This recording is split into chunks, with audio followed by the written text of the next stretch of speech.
Bon bah ça y est, j'ai fait tous les gabarits, j'ai tracé tous les gabarits, j'ai tracé toutes les pièces. Et maintenant on va s'attaquer à la couture. Donc là évidemment, le truc c'est comme c'est du cuir, enfin du faux cuir on va dire. J'ai mis une aiguille de 100 avec un fil polyester, jusqu'à être plus gros en fait. Hein. Donc j'ai passé à peu près 1 heure hier soir avec mon gamin pour régler la machine. Hein, 2 heures? Non, pas 2 heures, 2 heures pas. Une bonne heure on va dire. Bah, pour essayer de faire des essais de couture, tout ça. Et ça s'est pas fait du premier coup. Mais voilà ce qu'on peut obtenir comme résultat. Donc je suis parti sur plusieurs styles de couture. J'ai même essayé de faire des points zigzag. Voilà. J'ai ici par exemple, j'ai lié avec un point zigzag champ sur champ. Ce qui me paraît pas être forcément très judicieux, mais bon. Ensuite là j'ai fait une couture. Je sais pas si vous voyez bien, là, voilà. Donc une couture normale, hop, et après j'ai mis les rabats. Le seul truc qui me dérange aussi, c'est que du coup, en termes d'arrachement, on était un petit peu juste quand même. Donc j'ai quand même refait un point zigzag pour rigoler, pour voir ce que ça donnait. Sinon, j'ai cette solution-là, voilà, et là. Pareil, j'ai fait donc avec mes deux rabats, sauf qu'au lieu de faire les 2 rabats de chaque côté, j'ai fait les deux rabats d'un seul côté. Ce qui permet vraiment d'avoir une couture, là pour le coup, une double couture hyper costaud, quoi. Donc voilà, on va essayer d'assembler tout ça. J'espère que la machine à coudre, elle va pas nous faire des tours, parce que c'est pas une machine à coudre de ouf. Donc voilà, on essaye, c'est parti. Ici en noir, c'est pour ça que tout à l'heure j'ai tracé mes gabarits à la cote précise, pour que je puisse justement savoir où coudre en fait. Donc tous les traits en noir, c'est là où il y aura la couture. Donc j'ai à chaque fois mis à peu près 1 cm, allez, aussi ouais, 10 mm, pour me dire que quand je vais faire mon rabat ici, bah hop, si je suis à fleur, je sais que d'un côté et de l'autre, je vais être bon. Et ensuite, pareil pour le point de départ ici.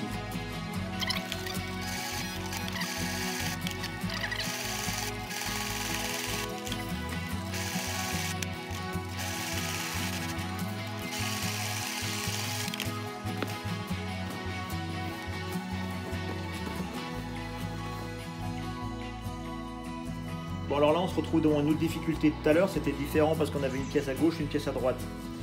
Là on a les 2 pièces qui doivent être parfaitement centrées. Alors ce que je vais faire, c'est que je vais partir à chaque fois du point du milieu et partir sur chaque extérieur. Parce que si j'essaye de partir de là pour faire une seule tirée, j'ai de grandes chances de me retrouver comme ça. Et puis alors là je serais mort, quoi. Donc ce que je vais faire, c'est que je vais partir avec un petit point d'arrêt à chaque fois ici, partir comme ça et partir comme ça.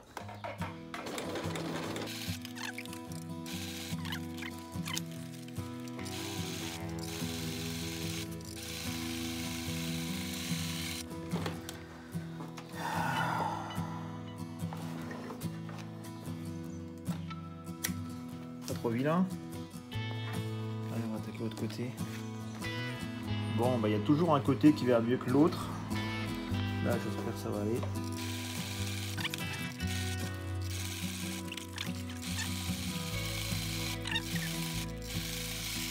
D'ici, ça paraît bien. Ah, ici.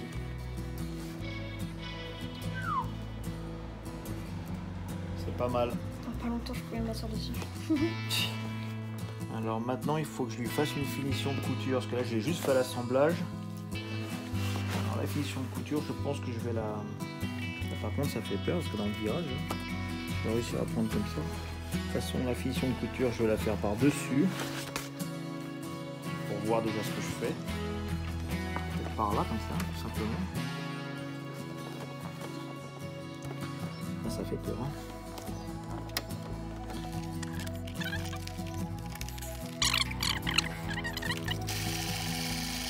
Voilà le résultat. Si ça va être comme ça jusqu'au bout, ça sera parfait.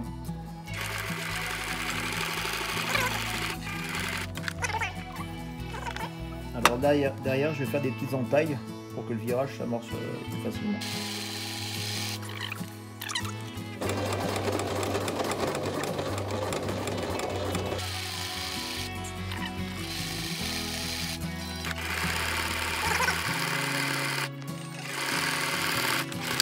Voilà. Bon, là, vu que j'ai une couture simple, et que j'ai peur qu'elle craque ou qu'elle s'écartèle, de toute façon je vais y faire quelque chose. Donc je vais faire le point zigzag, comme ça ça me fera un élément de décoration sur la selle en prime. Donc on va faire comme ça. Voilà, c'est bon, tu vois là, impeccable. Donc il doit faire 4 mm de large, pas trop serré parce que j'ai peur que ça foire sinon. Et puis voilà, ça fera un joli tracé, ça va être sympa. Allez, c'est parti.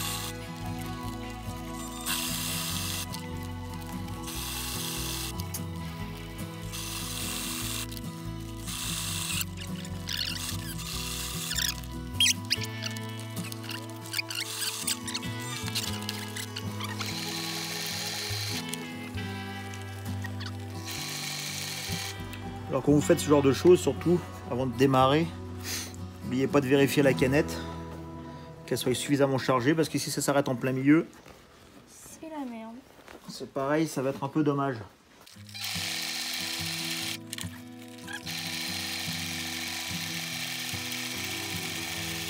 Bon, bah voilà donc les 2 coutures réalisées. C'est pas tout à fait à la hauteur de ce que j'avais espéré, parce que j'ai quand même pas mal de petits ratés. J'ai eu des petits problèmes.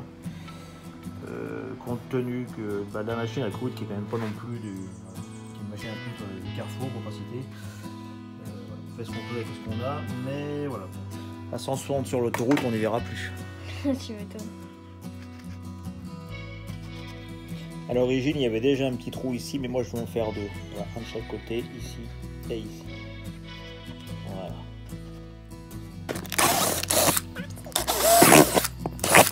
Donc j'ai mis le dossier et derrière j'ai rajouté une pièce en fait dans laquelle je vais mettre 2 œillets qui permettra de venir tirer avec une ficelle ou autre chose, je verrai bien, sur la selle en fait pour que ça tienne toujours vers toujours bien maintenu vers le fond. Voilà.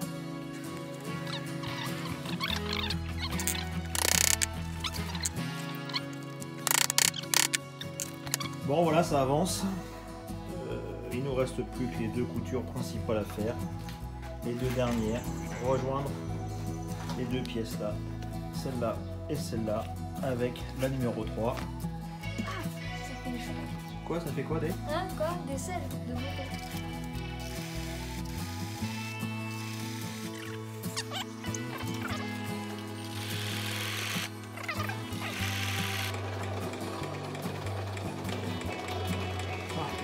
Mal. Du coup j'avais cousu la ficelle. C'est bon.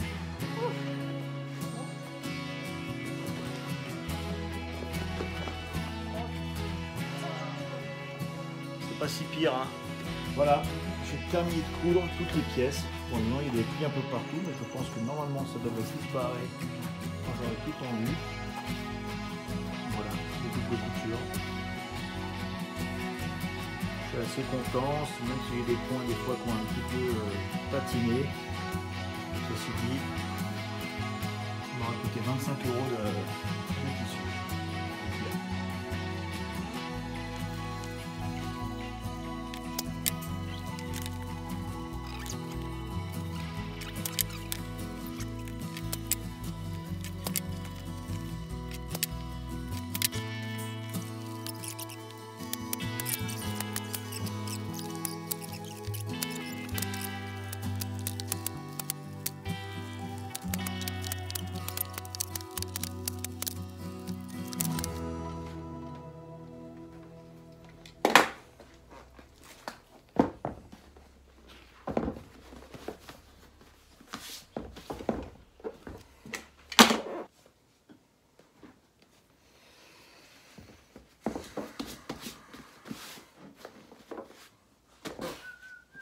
Je crois que je suis à 95% de réussite.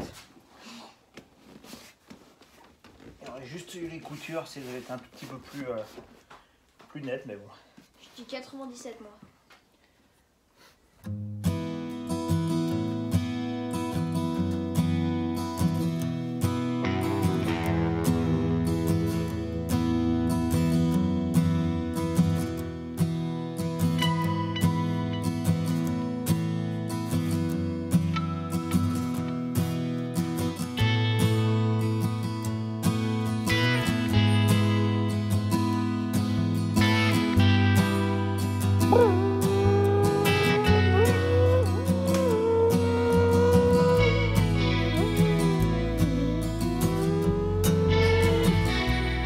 ça le tape. Oula,